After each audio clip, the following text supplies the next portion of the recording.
Howdy folks, Brother Jim reporting here from WayneDupree.com. How Justice Clarence Thomas can solve the entire fake news problem with one SCOTUS case in 2020. Justice Clarence Thomas can solve the fake news problem for America with one case. Remember how Justice Clarence Thomas was slandered just like Brett Kavanaugh was I think it was about 15 years ago when he became SCOTUS? Oh, they made up a bunch of lies, didn't they? Since 1964, reporters can make up fake news about a public figure with almost no risk whatsoever of being sued. But Justice Clarence Thomas can solve this problem for America with one case in 2020. You see, you got Devin Nunes suing Twitter, Jack Dorsey, for $350 million, I believe. You have the Sandman case for $250 million against WAPO and New York Times and others and many mainstream media people. And now this. Back in 1964, just after JFK was assassinated, the SCOTUS overturned our country's libel laws. They ruled in favor of a corrupt media and forced public figures to prove actual malice when reporters printed trash stories about them. Keep in mind, proving actual malice is nearly impossible to do. Back in February of this year, Justice Clarence Thomas called for the SCOTUS to reconsider the ruling in the New York Times versus Sullivan case. Justice Clarence Thomas on Tuesday called for the Supreme Court to reconsider New York Times versus Sullivan, the landmark 1964 ruling interpreting the First Amendment to make it hard for public officials to prevail in libel suits. He said the decision had no basis in the Constitution as it was understood by the people who drafted and ratified it. New York Times and the court's decision extending it were policy-driven decisions masquerading as constitutional law. Thomas wrote. Justice Thomas, writing only for himself, made his statement in a concurring opinion, agreeing that the court had correctly turned down an appeal from Catherine McKee, who has accused Bill Cosby of sexual assault. She sued Mr. Cosby for libel after his lawyer said she had been dishonest. In 2019, Justice Thomas wrote an opinion in hopes of getting the SCOTUS to review the landmark case. As it stands now, our fake news media is using this ruling to their advantage. This is why you see so many unnamed sources cited in their pieces. Unless a reporter actually admits to malice, they really won't face any legal liabilities. And these crafty, underhanded journalists, they're going to have to revamp journalist school because it's all leftists bent on the New World Order system. It's true. Why do you think they ask all these questions of Donald Trump that are just crazy when they're interviewing him?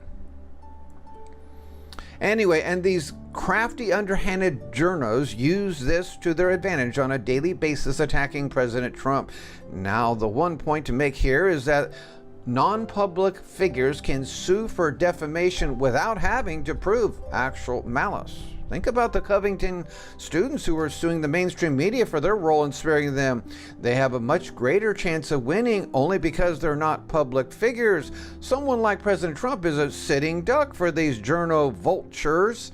Justice Thomas wrote that he agreed with the court's decision not to take up that question. I write to explain why, in an appropriate case, we should consider the precedents that require courts to ask it in the first place, he wrote.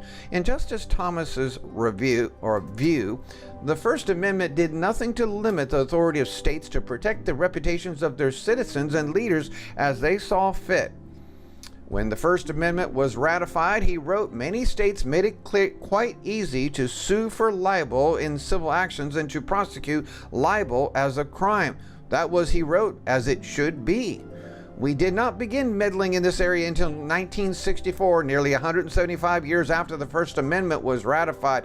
Justice Thomas wrote of the Sullivan decision. The states are perfectly capable of striking an acceptable balance between encouraging robust public discourse and providing a meaningful remedy for reputational harm. Justice Thomas's interest in the landmark case came after statements from President Trump, who said that libel laws make it too hard for public officials to win libel suits. At the time President Trump said this, the fake news media erupted, claiming President Trump was trying to shut down the free press and trample the First Amendment. Total garbage. They're scarred S-less. Rats are scurrying. NBC's hit piece on Durham and Barr reads like it was written by a CIA flunky. It's not only a conspiracy, it's completely debunked. If anything, overturning New York Times versus Sullivan would bring some much-needed integrity and standards back to our media. I'm going to open up our libel law so when they write purposely negative and horrible false articles, we can sue them and win lots of money, Mr. Trump said on the campaign trail.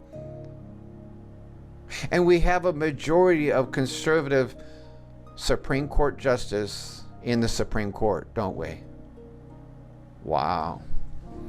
My guess is they're going to open this up. This is going to get overturned, and this is where it's all at.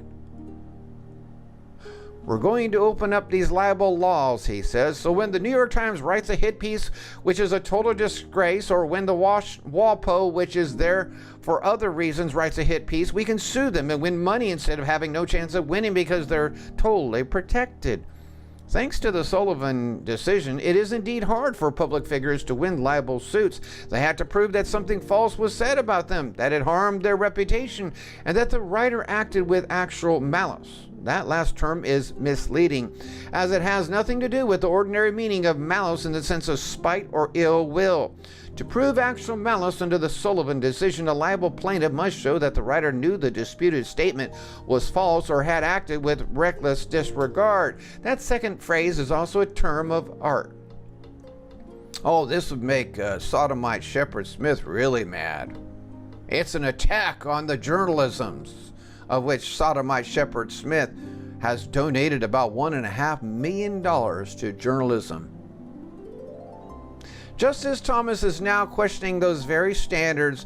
There appears to be little historical evidence suggesting that the New York Times actual malice rule flows from the original understanding of the First or 14th Amendment, he wrote. And before he died, Justice Antonin Scalia also made the same arguments in his speeches.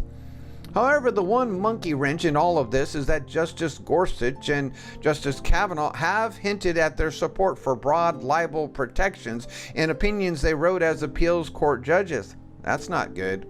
But I'd bet nowadays, after what Kavanaugh went through with the lying media, that he may think differently, and Justice Thomas went through the same thing.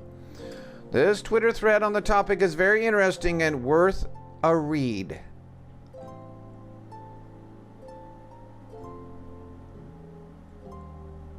From the New York Times, Justice Clarance Thomas calls for reconsideration of landmark libel ruling. Good news. Thank you for listening.